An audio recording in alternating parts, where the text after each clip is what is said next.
21 September 1945, ঠিক এই রাতেই আমি মারা গিয়েছিলাম।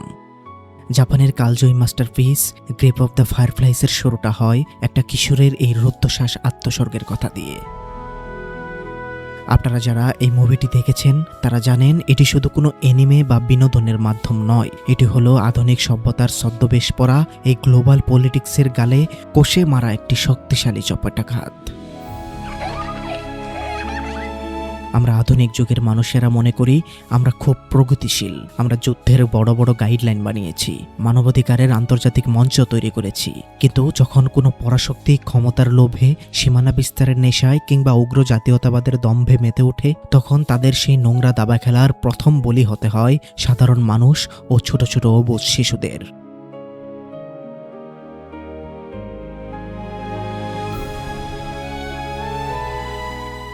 তারা রাজনীতির অক্ষরটিও বোঝে না, অথচ তাদের পুরো জীবনটাকে একটা জ্বলন্ত কয়লার চুল্লিতে ছুড়ে দিতে এই সভ্য দুনিয়ার তথাকথিত লিডারদের একটুও হাত কাঁপে না।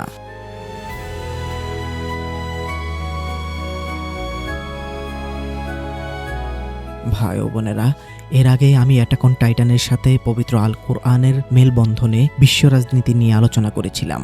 আজ আমি 1988 সালে নির্মিত সত্য ঘটনা অবলম্বনে, অর্থাৎ দ্বিতীয় বিশ্বযুদ্ধে ঘটে যাওয়া জাপানের ছোট্ট দুই শিশু সেইতা ও তার বোন সেতসুকো, এই দুজনের জীবনের বাস্তব ঘটনার সাথে পবিত্র কোরআনের মেলবন্ধনে বিশ্ব রাজনীতির আরেক নির্মমতা তুলে ধরব। গল্পের রৈখিক ধারা অনুযায়ী আমরা চলে যাই 1945 সালের 5ই জুনের সেই অভিশপ্ত দিনে। জাপানের কোবে শহর তন মার্কিন বোমায় জ্বলন্ত নরক। এখানে সেই তার সাইকোলজিটা একটু লক্ষ্য করুন। সে মাত্র 14 বছরের একটা কিশোর, কিন্তু যখন সে দেখল আকাশ থেকে আগুন ঝরছে, তখন সে ঘরের ভেতরের সমস্ত দামি আসবাবপত্র ফেলে দিয়ে সবার আগে মাটির নিচে কিছু খাবার আর তার বোন সেতসুকোর সবচেয়ে প্রিয় সেই লাল লজেন্সের টিনটা লুকিয়ে রাখল। সে জানত যুদ্ধ যদি দীর্ঘস্থায়ী হয় তবে এই ধ্বংসস্তূপের মাঝে বেঁচে থাকার একমাত্র জ্বালানি হবে ওই খাবার আর বোনের মুখের একটুখানি মিষ্টি স্বাদ। একদিকে আমেরিকানদের সাম্রাজ্যবাদী আগ্রাসন, অন্যদিকে জাপানিজ ইম্পেরিয়াল আর্মির অন্ধ অহংকার। আমরা শেষ রক্তবিন্দু দিয়ে লড়াই করব, কিন্তু হার মানব না। এই দুই পরাশক্তির ইগোর জাতাকলে পিষ্ট হয়ে গেল কোবে শহরের লাখ লাখ সাধারণ মানুষ। আধুনিক বিশ্ব রাজনীতি আজকেও ঠিক এইভাবেই কাজ করে। পরাশক্তিগুলো যখন দূর আকাশ থেকে ড্রোন বা মিসাইল ছুড়ে আস্ত একটা শহর ধুলোয় মিশিয়ে দেয়, তখন তারা সাধারণ মানুষের এই গণমৃত্যুকে একটা চমৎকার ডিপ্লোম্যাটিক শব্দে আড়াল করে কোলাটেরাল ড্যামেজ বা অনাকাঙ্ক্ষিত ক্ষয়ক্ষতি। তারা বোঝাতে চায় দেশের বৃহত্তর স্বার্থে বা কোনো বড় পলিটিক্যাল গোল হাসিল করতে গেলে এমন হাজার হাজার শিশুর মৃত্যু খুবই স্বাভাবিক একটা বিষয়। কিন্তু পবিত্র কোরআন, যা সমগ্র মহাবিশ্বের জন্য পরম ইনসাফের চূড়ান্ত কোড, তা এই মানবতা বিরোধী অপরাধের বিরুদ্ধে সবচেয়ে কঠোর বিচার ঘোষণা করে। স্রষ্টার আইনে কোলাটেরাল ড্যামেজ বলে পার পেয়ে যাওয়ার কোনো লুপহোল বা ফাঁকফোকর নেই। সূরা আল মাইদার 32 নম্বর আয়াতে আল্লাহ রাব্বুল আলামিন মানবজাতির জন্য এক অকাট্য এবং চিরন্তন আইন ঘোষণা করেছেন। আল্লাহ বলছেন, এই কারণেই আমি বনী ইসরাইলদের উপর এই হুকুম দিলাম যে ব্যক্তি কাউকে হত্যা করা কিংবা জমিনে ফাসাদ সৃষ্টি করা ছাড়া যে কাউকে হত্যা করলো, সে যেন সব মানুষকে হত্যা করলো, আর যে তাকে বাঁচালো সে যেন সব মানুষকে বাঁচালো। আর অবশ্যই তাদের নিকট আমার রাসূলগণ সুস্পষ্ট নিদর্শনসমূহ নিয়ে এসেছে। তা সত্ত্বেও এরপর জমিনে তাদের অনেকেই অবশ্যই সীমা লঙ্ঘনকারী। লজিক দিয়ে গভীরভাবে উপলব্ধি করুন, একটা নিরাপদ মানুষকে অন্যায়ভাবে মারা আর পুরো মানব সভ্যতাকে এক নিমিষে ধ্বংস করে দেওয়া স্রষ্টার আদালতের দাড়িপাল্লায় দুটোই সমান অপরাধ। অথচ আধুনিক জিওপলিটিক্সে আমরা কি দেখছি? একটা পলিটিক্যাল এজেন্ডা সফল করার জন্য লাখ লাখ নিরীহ মানুষের উপর কার্পেট বোমিং করা হচ্ছে। চারিদিকে ওই আগুনের ভেতর দিয়ে যখন ছোট্ট সেতসুকো তার ভাইয়ের পিঠে চড়ে দিকবিদিক জ্ঞান শূন্য হয়ে ছুটছিল, সে কি কোনো অপরাধ করেছিল? আজ বর্তমান বিশ্বের যুদ্ধবিধ্বস্ত অঞ্চলের ধ্বংসস্তূপে যে অবুঝ শিশুগুলো রক্তমাখা মুখে ছটফট করতে করতে মারা যাচ্ছে, তারা কি কোনো আন্তর্জাতিক রাজনীতি বোঝে? কোরআন আমাদের চোখে আঙুল দিয়ে দেখিয়ে দেয়, জাতীয়তাবাদ, অর্থনীতি বা ক্ষমতার নামে নিরপরাধ মানুষের রক্ত ঝরানো এই পৃথিবীর বুকে সবচেয়ে বড় ফাসাদ ফিল আর্থ বা জমিনে মহাবিপর্যয় সৃষ্টি করা। যখন বোমা হামলা শেষ হলো, সেইতা তার বোনকে একটা নিরাপদ জায়গায় বসিয়ে তার পরিচিত একজনের কাছে রেখে হাসপাতালের ওই অন্ধকার ঘরে তার মাকে খুঁজতে গেল। কিন্তু সেখানে গিয়ে সে যে রূপটি দেখল তা একটা 14 বছরের কিশোরের মানসিক ভারসাম্য চিরতরে নষ্ট করে দেওয়ার জন্য যথেষ্ট ছিল। তার জন্মদাত্রী মা, যিনি কয়েক ঘন্টা আগেও সুস্থ ছিলেন, তার পুরো শরীরটা আগুনে পুড়ে কয়লা হয়ে গেছে, মাংসে পোকা ধরেছে, আর কিছুক্ষণের মধ্যেই তার মাকে একটা সাধারণ লাশের মতো ট্রাকে করে নিয়ে গিয়ে পুড়িয়ে ছাই করে দেওয়া হলো। সাইকোলজিতে একে বলা হয় চরম ট্রমা, যখন মানুষের উপর কষ্টের তীব্রতা এমন একটা পৈশাচিক লেভেলে পৌঁছায় যে তার ইমোশনাল প্রসেসর আর কাজ করে না, সে কাঁদতেও ভুলে যায়। মায়ের ওই ব্যান্ডেজে মোড়ানো পড়ে যাওয়া শরীরটা শুধু একজন জাপানিজ নারীর মৃতদেহ ছিল না, ওটা ছিল একটা আস্ত মানব সভ্যতার মানুষত্বের কফিন। সেই তা জানতো এই ভয়ঙ্কর সত্যটা যদি তার 4 বছরের বোন ছেচুকো জানতে পারে তবে ওর ওই ছোট্ট হার্ট সেটা সহ্য করতে পারবে না। তাই সে নিজের বুকের ভেতর মায়ের মৃত্যুর সেই বিশাল শোকের পাহাড়টা চেপে রেখে ছেচুকোর সামনে গিয়ে হাসি মুখে এক চরম মিথ্যা বলল, মা ভালো আছে, মা একটা বড় হাসপাতালে চিকিৎসা নিচ্ছে।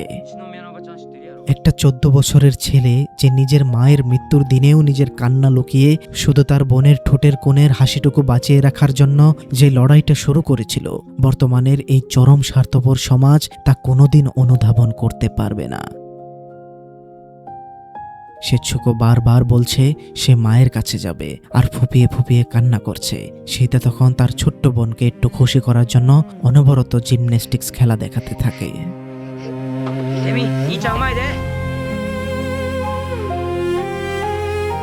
আর ঠিক এরপর গল্পে প্রথমবার প্র্যাকটিক্যালি প্রবেশ করে সেই আইকনিক লাল লজেন্সের টিনটা।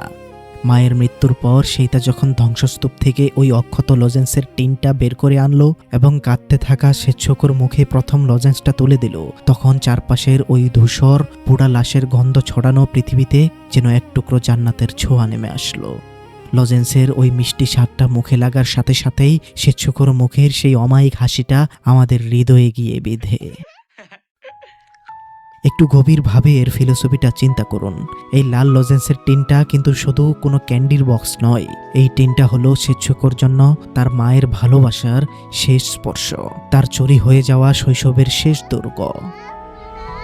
চারপাশের পুরো পৃথিবী যখন আগুনে পড়ছে, রাষ্ট্র যখন ধ্বংস হচ্ছে, তখন ওই লজেন্সের মিষ্টি স্বাদটাই ছিল ছেচুকোর বেঁচে থাকার একমাত্র আশ্রয়। সেইটা ওই টিনটা ঝাঁকিয়ে যে ঝনঝন শব্দ করত, ওটাই ছিল ছেচুকোর কাছে পৃথিবীর সবচেয়ে সুন্দর মিউজিক। কিন্তু এই মিষ্টি স্বাদ, এই নিষ্পাপ শৈশব কি যুদ্ধের এই নোংরা জিওপলিটিক্যাল ম্যাট্রিক্সে বেশি দিন টিকতে পারবে? কিয়ামতের দিন এই শিশুদের এই নিষ্পাপ শৈশব কেড়ে নেওয়ার বিচার কিভাবে হবে? পবিত্র কুরআনের সূরা আত-তাকভীরের 8 ও 9 নম্বর আয়াতে আল্লাহ তাআলা কিয়ামতের দিনের এক ভয়াবহ চিত্র তুলে ধরেছেন। আল্লাহ বলছেন, আর যখন জীবন্ত পুঁতে ফেলা কন্যা শিশুকে জিজ্ঞাসা করা হবে কি অপরাধে তাকে হত্যা করা হয়েছে। আজকের পরাশক্তিরা মডার্ন মিসাইল আর ড্রোন দিয়ে হাজার হাজার ছেচুকোকে কংক্রিটের নিচে জীবন্ত কবর দিচ্ছে, তাদের মায়েদের পুড়িয়ে মারছে, আর তাদের শৈশবের সেই লজেন্সের টিনগুলোকে ছায়ে মিশিয়ে দিচ্ছে। আল্লাহ কিয়ামতের দিন এই ছোট্ট শিশুদেরকে প্রশ্ন করবেন, বলতো তোমাদের কি অপরাধে তোমাদেরকে হত্যা করা হয়েছিল? সেদিন এই সভ্য পৃথিবীর কাছে কোনো উত্তর থাকবে না, আর সেই নীরবতাই হবে এই সিস্টেমের সবচেয়ে বড় অভিশাপ। ধ্বংসস্তূপ থেকে উদ্ধার করা ওই লজেন্সের টিনটা সম্বল করে এই দুই এতিম ভাই বোন এরপর পা বাড়ায় তাদের দূরসম্পর্কের এক খালার বাড়ির দিকে। আর সেখান থেকেই শুরু হয় অস্ত্রের যুদ্ধের চেয়েও ভয়ঙ্কর আরেক মনস্তাত্ত্বিক যুদ্ধ। সেইটা আর ছেচুকো যখন তাদের দূরসম্পর্কের এক খালার বাড়িতে এসে উঠল, আমরা সাধারণ দর্শকরা হয়তো ভেবেছিলাম, যাক এই অবশ শিশু দুটো অন্তত মাথা গুজার একটা নিরাপদ ঠাঁই তো পেল। কিন্তু এই থট প্রসেসটাই ছিল এই তথাকথিত সভ্য সমাজের প্রতি আমাদের সবচেয়ে বড় এবং অন্ধবিশ্বাস। শারীরিক যুদ্ধ বা বোমারু বিমানের আক্রমণ যখন সাময়িকভাবে থামে, তখন সমাজ ও পরিবারের রন্ধ্রে রন্ধ্রে শুরু হয় আরেকটা যুদ্ধ। এই যুদ্ধটা কোনো বারুদ বা অস্ত্রের যুদ্ধ নয়, এটি হলো চরম সংকটে পড়া মানুষের ভেতরের ইনসুলামিন বা সহানুভূতিহীন পশুর সাথে মানুষত্বের যুদ্ধ।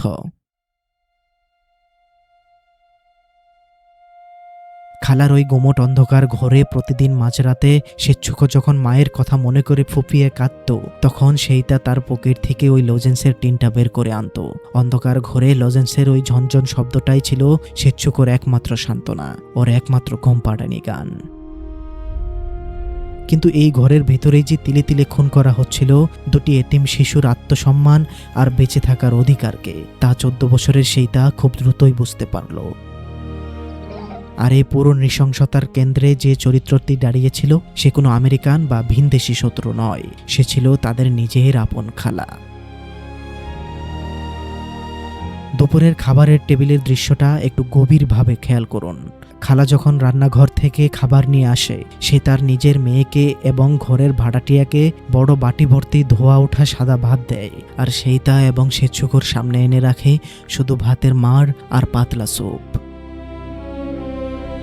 খালার মুখবয়ব অত্যন্ত কঠোর। সেই ভাতের ডেকচিটা টেনে নিয়ে সরাসরি বলে দেয়, যারা দেশের জন্য খাটে তাদেরই শুধু ভাত খাওয়া উচিত।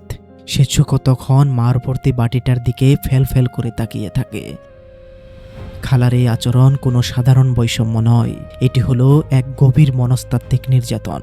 সে তার নিজের মেয়েকে ভাত দিচ্ছে কারণ সে ফ্যাক্টরিতে কাজ করে, কিন্তু সেইটা আর সেচ্ছুকোকে দিচ্ছে শুধু ভাতের মার, কারণ খালার দৃষ্টিতে তারা অকেজো বা বোঝা। আধুনিক পুঁজিবাদের বিশ্ব রাজনীতি ঠিক এইভাবেই কাজ করে। এই সিস্টেমে আপনার জীবনের কোনো দাম নেই যদি না আপনি এই রাষ্ট্র বা পুঁজিবাদী ব্যবস্থার কোনো উপকারে আসেন। যখন কোনো সমাজে ইনসাফ বা ন্যায় বিচার উঠে যায়, তখন মানুষ ক্ষুধার্ত শিশুর মুখে খাবার তুলে দেওয়ার চেয়ে তার উৎপাদন ক্ষমতা মাপতে শুরু করে। পবিত্র কুরআন মানব চরিত্রের এই ভয়ঙ্কর পতন আর এতিমদের প্রতি এই সাইকোলজিক্যাল ক্রুয়েলটির নিখুঁত ব্যবচ্ছেদ করেছে আজ থেকে 1400 বছর আগেই। সূরা আল ফজরের 16, 17 এবং 18 নম্বর আয়াতে আল্লাহ রব্বুল আলামিন মানব সমাজের এই পতন সম্পর্কে বলেছেন। 16 নম্বর আয়াতে আল্লাহ যখন বলছেন, আর যখন তিনি তাকে পরীক্ষা করেন এবং তার উপর তার রিজিককে সংকুচিত করে দেন, তখন সে বলে, আমার রব আমাকে অপমানিত করেছেন। অর্থাৎ যখন মানুষের রিজিক সংকুচিত হয়ে যায়, যখন রিজিক কমে যায়, তখন মানুষ বলা শুরু করে, আমার রব আমাকে অপমানিত করেছেন। ঠিক তারপরের আয়াতে আল্লাহ তাআলা উত্তর দিয়ে বলছেন, কখনো নয়, বরং তোমরা ইয়াতীমদের দয়া অনুগ্রহ প্রদর্শন করো না। তারপরের আয়াতে আল্লাহ তাআলা বলছেন, আর তোমরা মিসকিনদের খাদ্যদানে পরস্পরকে উৎসাহিত করো না। এখানে আল্লাহর শব্দচয়নটা একটু সাইকোলজিক্যাল লেন্স দিয়ে উপলব্ধি করুন। আল্লাহ কিন্তু শুধু বলেননি যে তোমরা ইয়াতীমকে খাবার দাও না, আল্লাহ বলেছেন ওয়ালা তুকরিমুনাল ইয়াতীম, যার অর্থ তোমরা ইয়াতীমকে সম্মান করো না। খালার ওই আচরণ শুধু খাবারের অভাব ছিল না। সেচ্ছুকো যখন 4 বছরের একটা বাচ্চা হয়ে বুঝতে পারছিল যে তার বাটিতে ভাত নেই আর বাকিদের বাটিতে ভাত আছে, তখন ওর সেই নিষ্পাপ মুখে যে একটা বিষণ্ণতার ছায়া নেমে আসতো, ওটাই ছিল ইয়াতীমকে অসম্মান করা। কোরআন এই মানসিক নির্যাতনকে পৃথিবীর অন্যতম বড় অপরাধ হিসেবে সাব্যস্ত করেছে। আর এরপর আসে সেই দৃশ্যটা যা দেখার পর কোনো সুস্থ মানুষের পক্ষে নিজের চোখের পানি ধরে রাখা সম্ভব নয়। খালা একদিন ঘরে বসে সেই তার মায়ের দামি রেশমি কিমানো অর্থাৎ কাপড়গুলো বিক্রি করার জন্য টেনে বের করে 4 বছরের ছোট্ট সেচ্ছুকো তার মায়ের কাপড়টা চিনে ফেলে। সে 2 হাতে মায়ের কিমানোটা শক্ত করে বুকের সাথে জড়িয়ে ধরে চিৎকার করে কাঁদতে থাকে।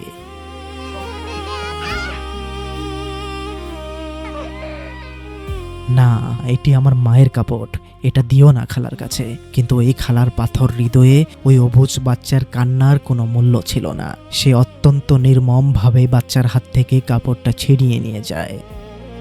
মায়ের শেষ সুতোটুকুও তাদের কাছ থেকে কেড়ে নেওয়া হলো। কিন্তু সবচেয়ে পৈশাচিক টুইস্টটা কোথায় জানেন?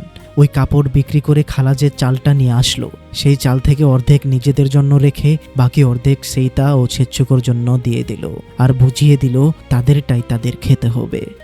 পবিত্র কোরআনের সূরা নিসা 10 নম্বর আয়াতে আল্লাহ তাআলা এই ধরনের জালিমদের জন্য যে ভয়ঙ্কর শাস্তির কথা বলেছেন তা শুনলে গা শিউরে ওঠে। আল্লাহ বলছেন, নিশ্চয়ই যারা ইয়াতীমদের ধন সম্পদ অন্যায়ভাবে ভক্ষণ করে তারা তো তাদের পেটে আগুন খাচ্ছে, আর অচিরেই তারা প্রজ্বলিত আগুনে প্রবেশ করবে। এই খালা কিমানো বিক্রি করা চালের ভাত যখন নিজের মুখে তুলছিল, সে আসলে চাল খাচ্ছিল না, সে স্বয়ং ওই এতিম বাচ্চার মায়ের কাফন বিক্রি করা আগুন নিজের পেটে পড়ছিল।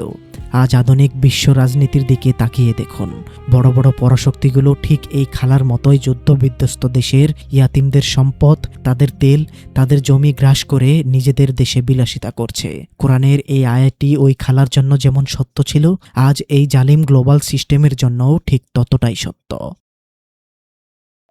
খালার বাড়ির এই গুমট অন্ধকার আর সাইকোলজিক্যাল নরক থেকে বোনকে আড়াল করার জন্য সেইতা মাঝে মধ্যেই সেচ্ছুকোকে নিয়ে বাইরের পৃথিবীতে হারিয়ে যেত। এই মুভিতে পরিচালক শুধু যুদ্ধের ভয়াবহতা দেখাননি, তিনি যুদ্ধের ওই কালো ক্যানভাসের উপর ভাই বোনের ভালোবাসার এমন কিছু অমায়িক আর জাদুকরী মুহূর্ত এঁকেছেন যা দেখলে আমাদের বুকের ভেতরটা এক অদ্ভুত মায়ায় ভরে যায়। সমুদ্র সৈকতে ভাই বোনের কাটানো ওই মুহূর্তগুলো একটু খেয়াল করুন। সেইটা খালি গায়ে বালুর উপর ডিগবাজি খাচ্ছে, জিমন্যাস্টিক্স করছে, শুধু তার বোনটাকে একটু হাসানোর জন্য। ছোট্ট সেচ্ছুকো যখন একটা কাকড়া দেখে অবাক হয়ে তাকিয়ে থাকে, কিংবা সাবানের ফেনা দিয়ে বাবল বানায় আর সেই বাবলগুলো বাতাসে উড়ে যায়, তখন এই দৃশ্যগুলো আমাদের ব্রেইনে একটা অদ্ভুত প্রশান্তি তৈরি করে। সন্ধ্যা নামলে ঘাসের ভেতর জোনাকি পোকারা আলো জ্বলায়, আর সেচ্ছুকো দুই হাতে করে একটা জোনাকি ধরে অবাক হয়ে তাকিয়ে দেখে। সেচ্ছুকোর ওই খিলখিল করা হাসি, জোনাকি ধরা আর লজেন্সের টিন ঝাঁকানো, এগুলো আসলে মানুষের জন্মগত ফিতরত বা নিষ্পাপ সত্তা। যুদ্ধ, জিওপলিটিক্স আর রাষ্ট্রনেতাদের ইগো যখন পুরো পৃথিবীকে একটা বদ্ধ ভূমিতে পরিণত করেছে, তখন এই 14 বছরের একটা কিশোর ওই সমুদ্রের পাহাড়ে দাঁড়িয়ে তার বোনের এই ফিতরত বা নিষ্পাপ শৈশবটাকে বাঁচিয়ে রাখার আপ্রাণ চেষ্টা করছিল।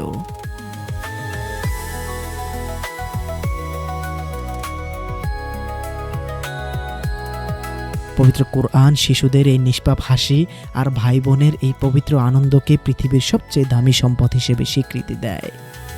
সূরা আল কাহফের 46 নম্বর আয়াতে আল্লাহ তাআলা বলছেন, সম্পদ ও সন্তান সন্ততি দুনিয়ার জীবনের শোভা, আর স্থায়ী সৎকাজ তোমার রবের নিকট প্রতিদানে উত্তম। সেই তার কাছে কোনো সম্পদ ছিল না, তার ব্যাংক ব্যালেন্স ছিল না, মাথা গোজার নিজস্ব কোনো ছাদ ছিল না, কিন্তু ওই সমুদ্রের পাড়ে পড়ন্ত বিকেলে সেচ্ছুকোর ওই অমায়িক হাসিটাই ছিল সেই তার পৃথিবীর সবচেয়ে বড় সম্পদ, সবচেয়ে দামি সৌন্দর্য। এই দৃশ্যগুলো হলো সেই তার নীরব বিদ্রোহ। কিন্তু এই সুন্দর মুহূর্তগুলো ছিল ওই সাবানের বাবল বা জোনাকির আলোর মতোই ক্ষণস্থায়ী। জিওপলিটিক্সের ম্যাট্রিক্স এত সুন্দর আর নিষ্পাপ আনন্দকে বেশি দিন বেঁচে থাকতে দেয় না। খালার বাড়ির ওই দরজায় পা রাখার সাথে সাথেই তাদের এই জাদুকরী পৃথিবীটা আবার ভেঙে চুরমার হয়ে যেত। খালা প্রতিদিন তাদের মনে করিয়ে দিচ্ছিল, তোমরা এই যুদ্ধের বাজারে শুধু ঘরে বসে খাচ্ছ, দেশের জন্য কোনো অবদান রাখছো না। আর এরই মাঝে এমন একটা দৃশ্য আসে যা মানুষের বুকের ভেতরটা দুমড়ে মুচড়ে দেয়। সেচ্ছুকো একদিন ওই লাল টিনটা হাতে নিয়ে ঝাঁকাতে থাকে, কিন্তু কোনো শব্দ হয় না, টিনটা সম্পূর্ণ খালি, শেষ লজেন্সটা ফুরিয়ে গেছে। সেচ্ছুকোর ওই শূন্য দৃষ্টি এবং তার মায়া ভরা কান্না দেখে 14 বছরের কিশোর ভাইটা একটা কাজ করে, সে ওই খালি লজেন্সের টিনের ভেতর একটু পানি ঢেলে দেয়, তারপর টিনটা ঝাঁকিয়ে সেচ্ছুকোকে ওই পানিটা খেতে দেয়, যাতে অন্তত টিনের গায়ে লেগে থাকা চিনির একটু মিষ্টি স্বাদ, একটু ফ্লেভার তার বোনটা পায়। আর সেচ্ছুকো ওই সামান্য মিষ্টি পানিটুকু খেয়েই তার মুখের স্বর্গের হাসি ফুটে ওঠে এবং সে দীর্ঘ প্রশান্তির এক শ্বাস ফেলে। সে বলে, ভাইয়া এটা অনেক মিষ্টি, তুমিও একটু খেয়ে দেখো। ভাই ও বোনেরা, এই দৃশ্যটা শুধু কোনো ইমোশনাল ড্রামা নয়, এটা হলো পরাশক্তিদের তৈরি করা এই জিওপলিটিক্যাল ম্যাট্রিক্সের সবচেয়ে নগ্ন রূপ। রাষ্ট্রনেতারা যখন ক্ষমতার টেবিলে বসে বিলিয়ন বিলিয়ন ডলারের অস্ত্রের চুক্তি সই করে, তখন তারা কি একবারও ভাবে যে তাদের ওই সিগনেচারের কারণে পৃথিবীর কোনো এক কোণে একটা 4 বছরের বাচ্চাকে লজেন্সের খালি টিনে পানি ধুয়ে খেতে হবে?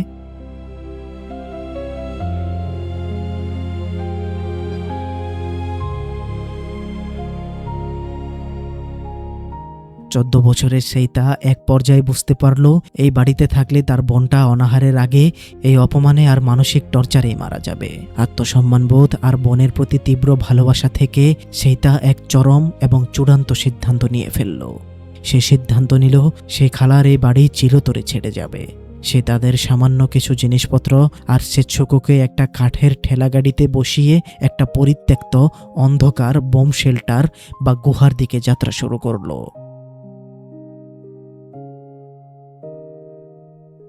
কিন্তু ভাই ও বোনেরা, সেই তার এই সিদ্ধান্তটা কি সঠিক ছিল, নাকি এই আত্মসম্মানবোধের আড়ালে লুকিয়েছিল এক ভয়ঙ্কর ফাঁদ? এই নিষ্ঠুর পুঁজিবাদী পৃথিবীতে সমাজ আর রাষ্ট্রকে বাদ দিয়ে একটা 14 বছরের ছেলে কি একা তার 4 বছরের বোনকে বাঁচিয়ে রাখতে পারবে? নাকি এই মুক্তির আড়ালে তাদের জন্য অপেক্ষা করছিল পৃথিবীর সবচেয়ে অন্ধকার এক ট্র্যাজেডি?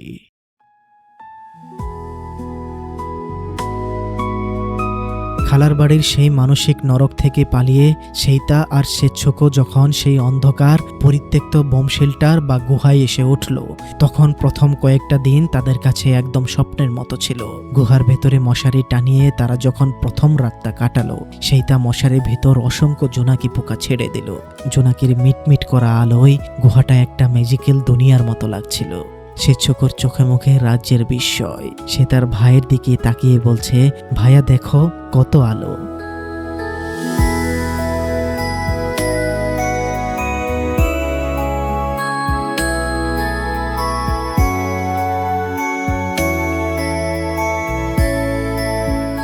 আপাত দৃষ্টিতে এই দৃশ্যটা মুভির সবচেয়ে সুন্দর মুহূর্ত মনে হতে পারে। সেইটা আর স্বেচ্ছকো যেন রাষ্ট্র, যুদ্ধ আর নিষ্ঠুর মানুষের সমাজ থেকে পালিয়ে নিজেদের জন্য একটা ছোট্ট নিরাপদ জান্নাত তৈরি করে নিয়েছে।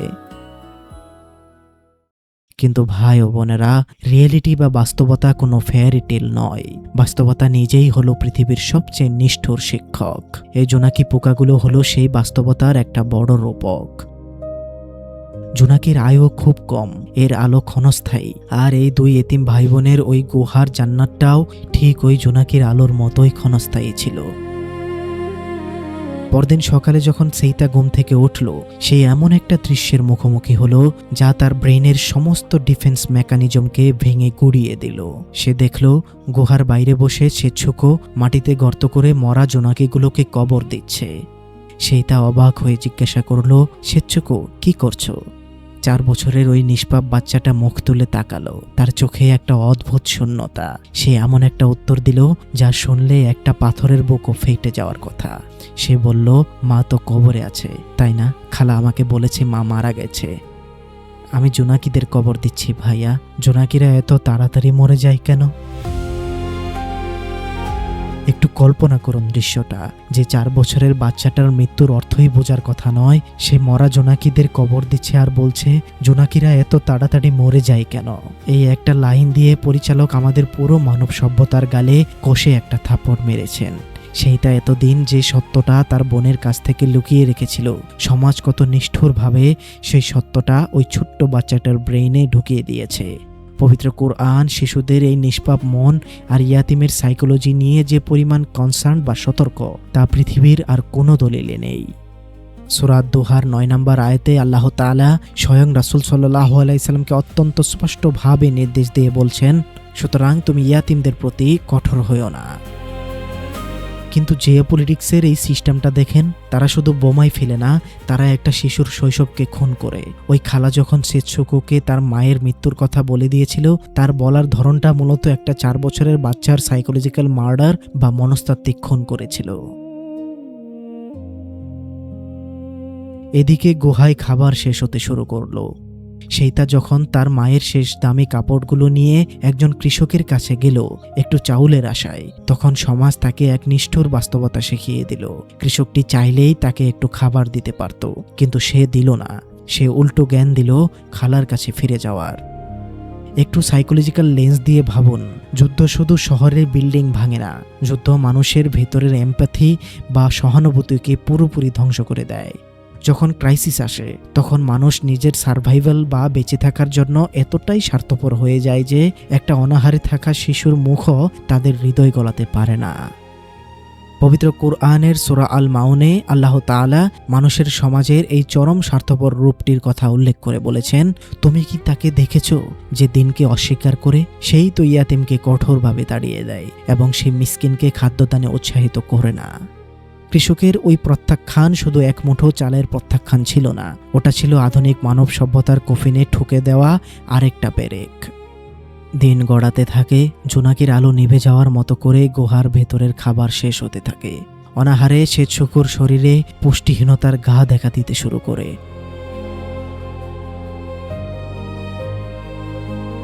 আর তখন বোনকে বাঁচাতে সেইতা বাধ্য হয়ে চুরি করা শুরু করে। যখন আকাশ থেকে বোমারু বিমানগুলো আগুন ফেলে, মানুষ যখন আশ্রয় কেন্দ্রে চলে যায় অথবা বোম শেল্টারে লুকায়, তখন সেইতা মানুষের ফাঁকা ঘরে ঢুকে খাবার চুরি করে। কৃষকের ক্ষেতে চুরি করার সময় কৃষক সেটা দেখে ফেলে এবং সেই তাকে ধরে ফেলে। কৃষকদের ক্ষেত থেকে আলু চুরি করতে গিয়ে সে নির্মমভাবে মার খায়। সেই তাকে যখন রক্তাক্ত অবস্থায় থানায় আনা হলো, তখন আমরা সমাজের দুটো ভিন্ন রূপ দেখতে পাই। একদিকে ওই কৃষক যে একজন সাধারণ মানুষ হয়েও নিজের স্বার্থের জন্য একটা অভুক্ত শিশুর গায়ে হাত তুলতেও দ্বিতীয়বার ভাবেনি। অন্যদিকে ওই পুলিশ অফিসার যে রাষ্ট্রের একটা অংশ হয়েও সেই তার কঙ্কালসার চেহারা দেখে মায়া অনুভব করছিল এবং তাকে ছেড়ে দিয়েছিল। কিন্তু এখানেই হলো সিস্টেমের সবচেয়ে বড় ট্র্যাজেডি। পুলিশ অফিসার মায়া দেখিয়ে সেই তাকে ছেড়ে দিল ঠিক হয়, কিন্তু সে ওই অভুক্ত ছেলেটার হাতেই এক টুকরো খাবার তুলে দিতে পারলো না, কারণ সিস্টেম তাকে সেই ক্ষমতা দেয়নি।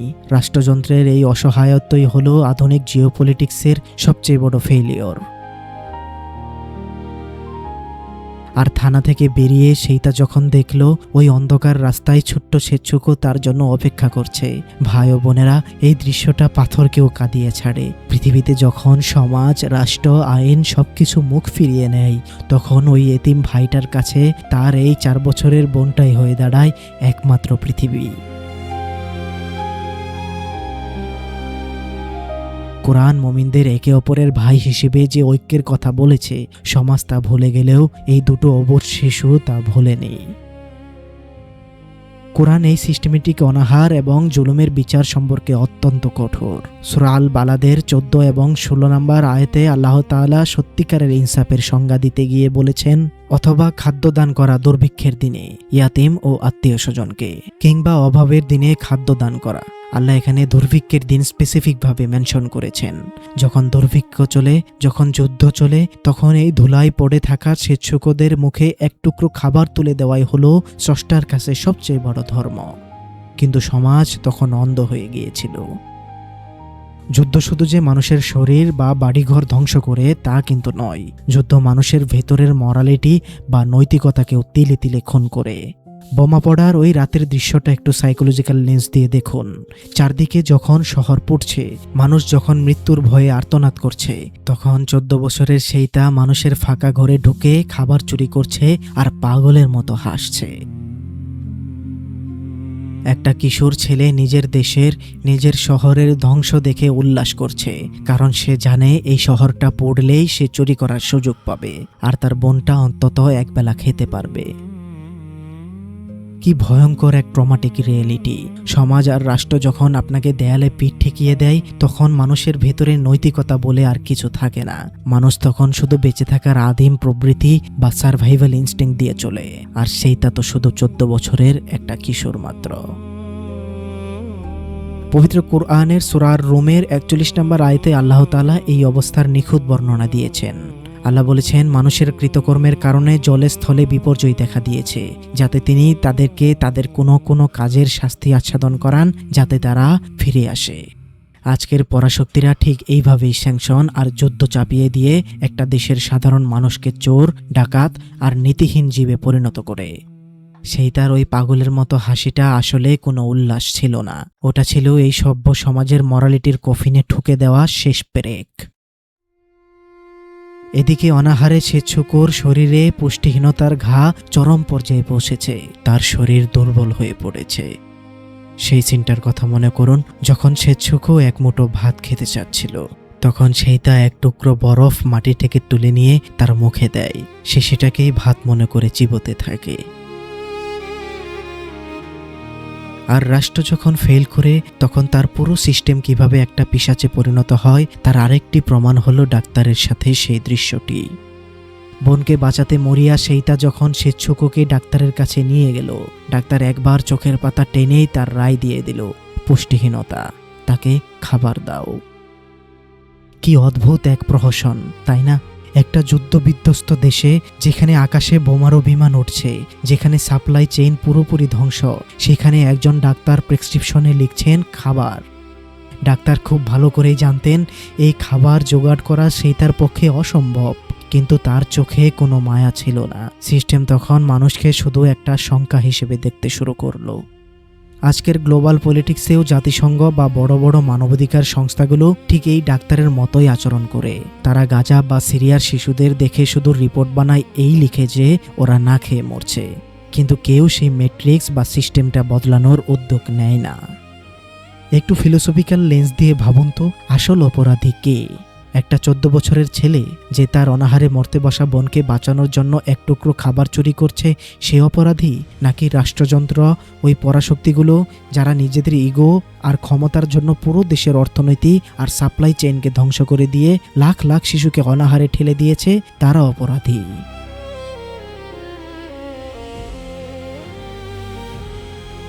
গুহায় মরতে বসা বোনকে রেখে সেইটা যখন জীবনের শেষ সম্বলটুকু তুলতে ব্যাংকে গেল, তখন সে এমন একটা সত্যের মুখোমুখি হলো যা তার পায়ের তলার মাটি চিরতরে সরিয়ে দিল। সে জানতে পারল জাপান আত্মসমর্পণ করেছে। জাপানের ইম্পেরিয়াল নেভিতে ছিল তার নিজেরই বাবা। যে ইম্পেরিয়াল নেভি বা নৌবাহিনীর অফিসার বাবার অহংকারে সেইটা এতদিন বুক ফুলিয়েছিল, সেই পুরো নৌবাহিনী সাগরের নিচে তলিয়ে গেছে। তার বাবা আর বেঁচে নেই। একটু ফিলোসফিক্যাল ডেপথ দিয়ে চিন্তা করুন।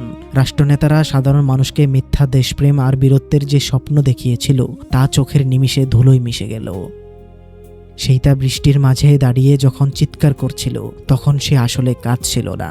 সে উপলব্ধি করছিল যে এই রাষ্ট্র, এই সমাজ, এই যুদ্ধ সবকিছুই একটা নোংরা বিভ্রম ছিল। তাদের এই এত কষ্ট, এত বলিদান, তার মায়ের মৃত্যু, সবকিছুই ছিল সম্পূর্ণ অর্থহীন। পরাশক্তিদের এই মিথ্যা প্রপাগান্ডার বিরুদ্ধে কোরআনের সূরা ইব্রাহিমের 22 নম্বর আয়াতে শয়তানের সেই ভয়ঙ্কর স্বীকারোক্তির কথা বলা হয়েছে। আল্লাহ বলছেন, আর যখন যাবতীয় বিষয়ের ফয়সালা হয়ে যাবে, তখন শয়তান বলবে, নিশ্চয়ই আল্লাহ তোমাদেরকে ওয়াদা দিয়েছিলেন, সত্য ওয়াদা, তোমাদের উপর আমার কোনো আধিপত্য ছিল না, তবে আমিও তোমাদেরকে ওয়াদা দিয়েছিলাম, এখন আমি তা ভঙ্গ করলাম। তোমাদেরকে দাওয়াত দিয়েছি আর তোমরা আমার দাওয়াতে সাড়া দিয়েছ, সুতরাং তোমরা আমাকে ভৎসনা করো না, বরং নিজেদেরকে ভৎসনা করো। আমি তোমাদের উদ্ধারকারী নই, আর তোমরাও আমার উদ্ধারকারী নও। ইতপূর্বে তোমরা আমাকে যার সাথে শরিক করেছ, নিশ্চয়ই আমি তা অস্বীকার করছি। নিশ্চয়ই জালিমদের জন্য রয়েছে বেদনাদায়ক আযাব। আধুনিক রাষ্ট্রযন্ত্রগুলো ঠিক এই শয়তানের মতোই সাধারণ মানুষকে মিথ্যা বীরত্বের প্রতিশ্রুতি দেয়। তারা ক্রাইসিসের সময় তাদের ধ্বংসের মুখে ফেলে পালিয়ে যায়।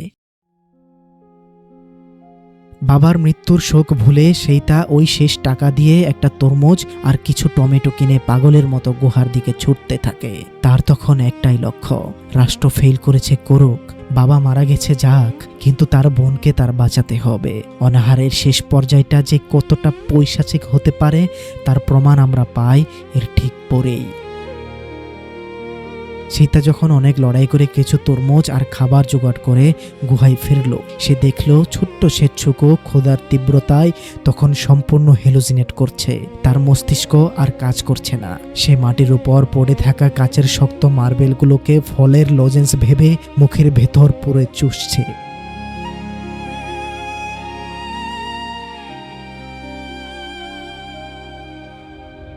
শুধু তাই নয়, সে কাদামাটি দিয়ে ছোট ছোট গোল গোল দলা বানাচ্ছে। তার কলিজার টুকরো বোনটি কাদার গোল্লাগুলো তার দিকে এগিয়ে দিচ্ছে। সে চোখও ভাঙা ভাঙা গলায় আদো ভোজা চোখে তার ভাইয়ের দিকে তাকিয়ে বলছে, ভাইয়া এই নাও রাইস বল, তুমি খাও, তুমি তো অনেক দিন কিছু খাওনি। মৃত্যুর ঠিক আগের মুহূর্তে দাঁড়িয়েও ক্ষুধার যন্ত্রণায় অন্ধ হয়ে যাওয়া একটা 4 বছরের শিশু নিজের কথা ভাবছে না, সে ভাবছে তার ভাইয়ের ক্ষুধার কথা। সে তা ফুপিয়ে কেঁদে ওঠে। সে তরমুজের একটা ছোট টুকরো কেটে সে ছুকুর শুষ্ক ঠোঁটের ওপর রাখে।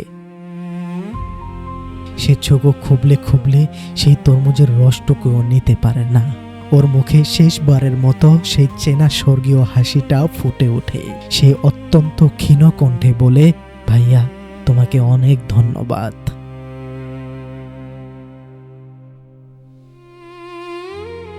আর এটাই ছিল এই পৃথিবীর বুকে ছেচ্ছুকুর বলা শেষ কথা।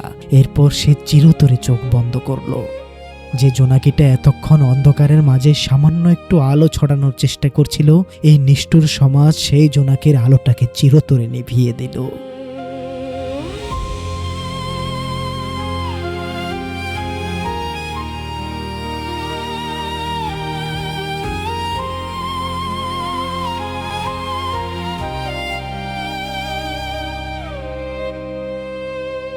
কোরআনের সূরা আশ-শূরা ৪২ নম্বর আয়াতে আল্লাহ তাআলা এই ধরনের জালিমদের বিরুদ্ধে চূড়ান্ত রায় দিয়েছেন।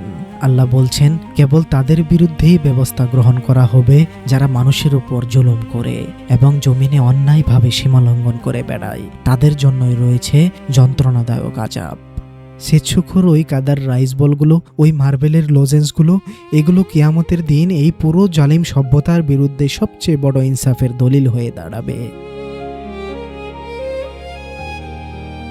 মুভির পরিচালক আমাদের কলিজায় শেষ আঘাতটা হানেন স্বেচ্ছুকোর শেষকৃত্যের সময়। সারা রাত ধরে সেইতা তার ছোট্ট বোন স্বেচ্ছুকোর পড়ে থাকা লাশটি পোড়াতে থাকে। পরদিন সকালে সেইতা ছায়ের স্তূপ থেকে তার বোনের হাড়ের টুকরো আর ছাইগুলো কুড়িয়ে নেয়। আর জানেন সে ওই ছাইগুলো কোথায় রাখে? হ্যাঁ, সেই লাল রঙের সাকোমা ড্রপস লজেন্সের টিনটার ভেতরে, যে টিনটা স্বেচ্ছুকোর জীবনের একমাত্র মিষ্টি আনন্দ ছিল। যে টিনের ভেতর লজেন্সের ঝনঝন শব্দ শুনলে স্বেচ্ছুকো খিলখিল করে হেসে উঠত। সেইটা তার বোনের পড়ে যাওয়া ছাই আর হাড়ের টুকরোগুলো ওই খালি লজেন্সের টিনটার ভেতরেই ভরে রাখলো। একটু ফিলোসফিক্যাল ডেপথ দিয়ে চিন্তা করুন, যে টিনটা একসময় মিষ্টি খাবারে ভরা ছিল, যুদ্ধের নোংরা জিওপলিটিক্স সেই টিনটাকে শেষ পর্যন্ত একটা 4 বছরের বাচ্চার চিতার ছাই রাখার কফিনে পরিণত করল। এই লাল লজেন্সের টিনটা আর কোনো ক্যান্ডির বক্স নয়, এটা হলো মানব সভ্যতার ইগো, ক্ষমতা আর যুদ্ধের নৃশংসতার এক জীবন্ত সমাধি। যখন সেইটা ওই টিনটা পকেটে নিয়ে হাঁটছিল, তখন টিনের ভেতর থেকে আর লজেন্সের মিষ্টি শব্দ আসছিল না, আসছিল তার বোনের পড়ে যাওয়া হাড়ের খটখট শব্দ। আজকের আধুনিক বিশ্ব রাজনীতিও ঠিক এইরকম একটা লজেন্সের টিন। বাইরে থেকে দেখতে খুব আকর্ষণীয়, খুব চকচকে, খুব প্রগতিশীল, কিন্তু এর ভিতরে যদি আপনি হাত ডান, তবে আপনি শুধু গাজা, সিরিয়া কিংবা ইরাকের লাখ লাখ নাম না জানা স্বেচ্ছুকদের পড়ে যাওয়া হাড়ের ছাই আর আর্তনাদ ছাড়া আর কিছুই পাবেন না। গল্পের শুরু যেখানে হয়েছিল, ঠিক লিনিয়ার টাইমলাইন ধরে আমরা আবার সেখানেই ফিরে এলাম। সেপ্টেম্বর 21, 1945, সাব স্টেশনের ওই অন্ধকার কোনোই 14 বছরের সেইটা যখন শেষ নিঃশ্বাস ত্যাগ করছিল, তখন তার পকেটে ছিল সেই লাল রঙের লজেন্সের টিন।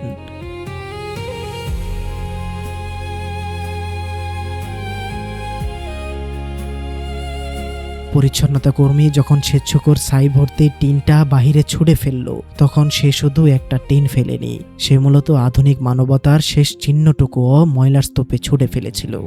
এই দৃশ্যটা হলো বর্তমান সমাজের ডার্ক এবং রিয়েলিস্টিক আয়না। রাষ্ট্র ও সিস্টেম যখন ফেল করে, তখন তারা শুধু যে আপনাকে না খাইয়ে মারে তা নয়, তারা মৃত্যুর পরও আপনার সামান্যতম সম্মান বা অস্তিত্বটুকুও এই পৃথিবীতে রাখতে দেয় না।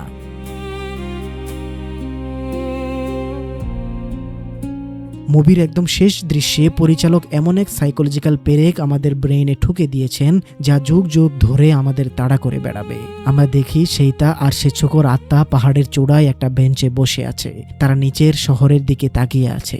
কিন্তু এটি 1945 সালের সেই ধ্বংসপ্রাপ্ত কোবে শহর নয়। চোখের পলকে ট্রানজিশন হয়ে সেটি বর্তমানের চকচকে নিয়ন আলোয় ঘেরা এক আধুনিক শহরে পরিণত হয়।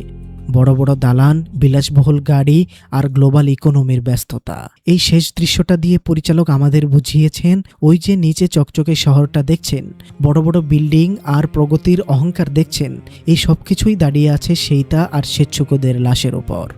আজ আমরা এই যে আধুনিক বিশ্ব নিয়ে এত গর্ব করি, আমাদের ইন্টারনেট, আমাদের প্রযুক্তি, এগুলোর প্রত্যেকটির পেছনে লুকিয়ে আছে জিওপলিটিক্সের এক নোংরা বলিদান। আমরা ভাবি আমরা সভ্য হয়েছি, কিন্তু সত্যিটা হলো আমরা শুধু আমাদের অস্ত্র আর প্রপাগান্ডার ধরন পাল্টেছি। 1945 সালে আকাশ থেকে ফায়ার বোম পড়তো, আর আজ 2026 সালে স্যাংশন দিয়ে, মিডিয়া ব্রেনওয়াশ করে আর ড্রোন অ্যাটাক দিয়ে আমরা হাজার হাজার স্বেচ্ছুককে মারতে বাধ্য করছি। এই পুরো জার্নিটা, এই ভাই বোনের বাঁচার লড়াইয়ের ট্র্যাজেডি আমাদের কোরআনের সেই আদি এবং শাশ্বত সত্যের সামনে দাঁড় করিয়ে দেয়। যখন আল্লাহ পৃথিবীর প্রথম মানবকে সৃষ্টি করার সিদ্ধান্ত নিলেন, তখন ফেরেশতারা একটা অদ্ভুত প্রশ্ন করেছিলেন। সূরা আল বাকারার 30 নম্বর আয়াতে ফেরেশতারা বললেন, আপনি কি পৃথিবীতে এমন কাউকে সৃষ্টি করবেন যে সেখানে ফাসাদ অর্থাৎ বিপর্যয় সৃষ্টি করবে এবং রক্তপাত ঘটাবে? ফেরেশতারা মানুষের এই জিওপলিটিক্যাল ভবিষ্যৎ, এই অহংকার আর এই রক্তপাতের ইতিহাস আগেই বুঝতে পেরেছিলেন। গ্রিপ অফ দ্য ফায়ারফ্লাইসের ওই জ্বলন্ত শহর, খালার ওই স্বার্থপরতা আর অনাহারে মরা শিশুগুলো যেন ফেরেশতাদের সেই আশঙ্কারই এক জীবন্ত ভিজুয়াল প্রমাণ। তাহলে আমাদের করণীয় কি? পৃথিবীতে এই পরাশক্তিগুলোর ইগো আর রক্তপাত যদি চলতেই থাকে, তবে আমরা কি হতাশ হয়ে যাব? না, কারণ আল্লাহ ফেরেশতাদের উত্তর দিয়ে বলেছিলেন, নিশ্চয়ই আমি জানি যা তোমরা জানো না। হ্যাঁ, পৃথিবীতে সংঘাত থাকবে, পরাশক্তিরা নিরীহ মানুষের রক্ত ঝরাবে, কিন্তু এর মাঝে আল্লাহ পরীক্ষা করতে চান কারা ইনসাফের পক্ষে দাঁড়ায়। আমাদের কাজ পৃথিবীকে রাতারাতি জান্নাত বানানো নয়, আমাদের কাজ হলো ওই খালার মতো স্বার্থপর না হওয়া। যখন রাষ্ট্র, সিস্টেম আর জিওপলিটিক্স মানুষকে অন্ধ করে দেয়, তখন নিজের আকল বা বিবেককে জাগ্রত রাখা। ভাই ও বোনেরা, জোনাকির আলো খুব ক্ষণস্থায়ী, কিন্তু ঘুটঘুটে অন্ধকার ওই সামান্য আলোটুকুই পথ দেখায়, ভরসা যোগায়। আমরা হয়তো একা পুরো সিস্টেম বদলাতে পারবো না, কিন্তু আমরা সেই জোনাকি হতে পারি যে মিথ্যার ম্যাট্রিক্সের ভেতর সত্যের একটু আলো ছড়ায়।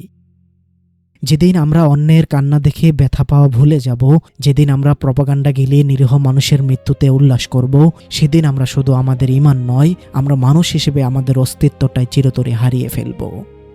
তাই ধর্ম, বর্ণ আর জিওপলিটিক্সের সীমানা ভেঙে শুধু ইনসাফ আর মানবতার পক্ষে দাঁড়ান, কারণ ইসলাম মানেই শান্তি। যেখানেই শান্তি রয়েছে সেটাই ইসলাম। সত্যের দিন অর্থাৎ কিয়ামতের দিন ওই শিশুদের কান্নার জবাব আমাকে, আপনাকে এবং এই পুরো সভ্যতাকেই দিতে হবে। ভাই ও বোনেরা, চিন্তা করুন, ম্যাট্রিক্সের বাইরে গিয়ে একটু ভাবুন। সবাই ভালো থাকবেন, সুস্থ থাকবেন ও মানবতার সাথেই থাকবেন। সবাইকে সালামুন আলাইকুম।